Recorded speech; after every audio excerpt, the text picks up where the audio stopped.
Hello everyone, আসসালামু আলাইকুম। আমি আফসানা আপনাদের সাথে শেয়ার করব আমি বাসায় আজকে কী রান্না করতেছি। তো সকালবেলা ঘুম থেকে উঠে হচ্ছে হাজব্যান্ড অফিসে গেছে, আমি চাটা খেয়ে হচ্ছে বাজারে গেছি। বাজারে যাওয়ার পরে আহ, মানে বাজার করার জন্য গেছি, কিন্তু আমার বাসায় যে টুকটাক বাজার আছে এটা আমার মনে ছিল না। ফ্রিজে মাছ টাছ আছে, সিম, তারপর শীতের শীতকালীন যত সবজি টুকটাক অনেক জিনিসই আছে।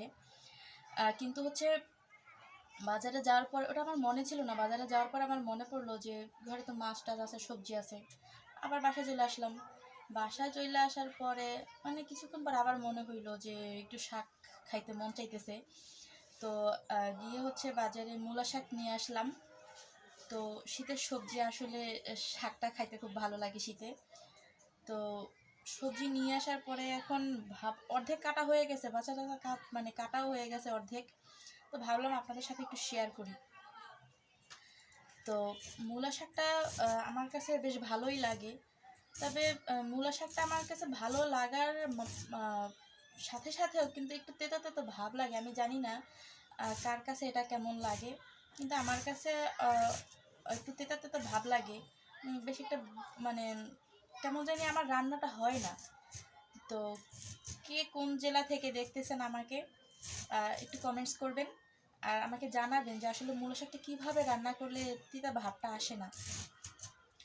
তো অনেকে জানি যে সেদ্ধ করে নেন একটু ভাপ দিয়ে, তারপর হচ্ছে ভাজিটা বসান।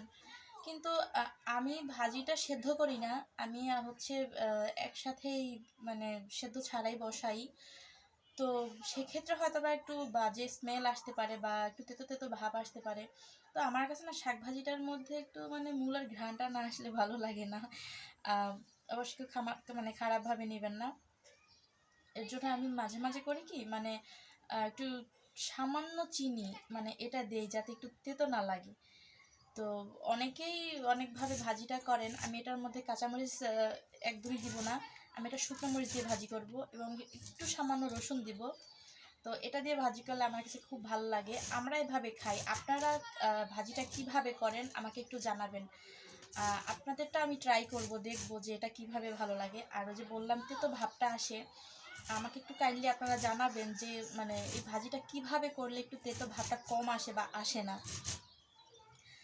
আর আমি এই ভিডিওটার মধ্যে আরেকটা কথা বলতে চাই। আমার অনেক কথায় ভুল হইতে পারে, আমাকে ক্ষমা করবেন ভুল হইলে। আর আমাকে যারা পছন্দ করেন, আমার ভিডিও ভালো লাগে, তারা আমার পাশে থাকবেন, আমি তাদের পাশে আছি। আর ভাই, আমি কোনো ব্লগার না, আমি আসলে বাসায় একা থাকি। তো সেক্ষেত্রে একা খুব খারাপ লাগে, তাই আপনাদের সাথে একটু শেয়ার করতে ভালো লাগে জিনিসটা, নিজেকে একটু হালকা মনে হয়, তাই একটু শেয়ার করতেছি যে আমি কি করি বা না করি। তো আমি আগেই বলে রাখছি, আমি কিন্তু আসলে সত্যি কোনো ব্লগার না। আমি কথা বলতে পারি না সুন্দরভাবে গুছাই, আমি নিজের মতো করে কথা বলি।